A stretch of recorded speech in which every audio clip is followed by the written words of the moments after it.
là où l'argent circule, la confiance doit être plus précieuse que l'or.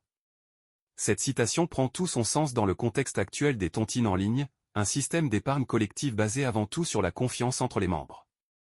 Bien que ces tontines aient historiquement permis à des communautés de s'entraider financièrement, leur transition vers le numérique a ouvert la porte à une nouvelle vague d'escroqueries. Des plateformes frauduleuses et des organisateurs mal intentionnés profitent de l'anonymat du web pour détourner les fonds collectés et disparaître sans laisser de traces, laissant ainsi derrière eux des victimes dont la confiance a été abusée. L'histoire qui suit en est un témoignage concret. Madame TEM, une jeune femme ambitieuse menant une vie paisible, partage le rêve de nombreux jeunes du XXIe siècle, bâtir son propre empire. Elle aspire à l'indépendance financière et pour concrétiser cette vision, elle décide de se constituer une épargne. Cherchant des moyens pratiques d'y parvenir, TEM entend parler des tontines, ces groupes d'épargne collective très populaires dans la société. Curieuse, elle explore les options disponibles et découvre un groupe de tontines en ligne. À sa grande surprise, l'une de ses amies proches en fait déjà partie. Confortée par cette connexion de confiance, elle recueille les informations nécessaires auprès de cette amie et s'inscrit sans hésitation. Les premiers mois se déroulent à merveille. Madame TEM verse ses cotisations mensuelles avec rigueur et voit ses projets prendre forme. Elle commence à rêver à tout ce qu'elle pourrait accomplir grâce à cette épargne collective. Cependant, un événement familial imprévu vient chambouler ses plans. Elle se retrouve en difficulté financière, incapable d'honorer sa cotisation du mois. Consciente de l'importance de maintenir sa participation, elle contacte rapidement la gérante du groupe espérant obtenir un délai pour régulariser sa situation. Mais, à sa stupéfaction, la réponse est brutale et inattendue.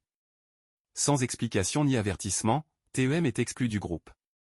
Confuse, elle tente à plusieurs reprises de joindre la gérante, appel, message, rien n'y fait.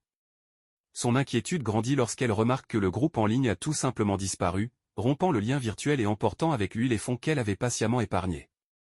Désemparée, TEM se tourne vers son amie, espérant y trouver des réponses et du réconfort. Mais le choc est encore plus grand lorsque cette dernière lui révèle qu'elle aussi a été dupée par la même arnaque. TEM comprend alors que le groupe de tontines n'était en réalité qu'une vaste escroquerie habilement conçue.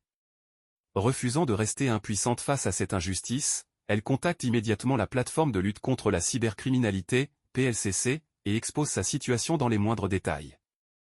Les agents de l'unité, réceptifs à son récit, l'accompagnent dans sa procédure de porter plainte. Les investigations menées par la PLCC, avec l'appui du laboratoire criminalistique numérique, LCN, ont conduit à l'interpellation de ZDM. Lors de son audition, acculée par les preuves, cette dernière avoue être l'architecte de cette arnaque. Elle révèle avoir monté un faux groupe de tontines avec des participants fictifs dans l'unique but d'arnaquer son ami TEM et d'autres victimes. Elle admet également avoir usurpé l'identité d'une autre personne pour commettre d'autres fraudes similaires par le passé. Le montant reçu par ZDM suite à cette escroquerie s'élève à 1 084 310 francs CFA, 1 084 310 FCFA. Grâce à la détermination de TEM à obtenir justice et au travail acharné de la PLCC, plus personne ne tombera dans les pièges tendus par ZDM. Cette affaire met en lumière les dangers du monde numérique et souligne l'importance de rester prudent face à la prolifération des escroqueries en ligne. Pour conclure, ZDM a été conduit au parquet pour escroquerie sur Internet.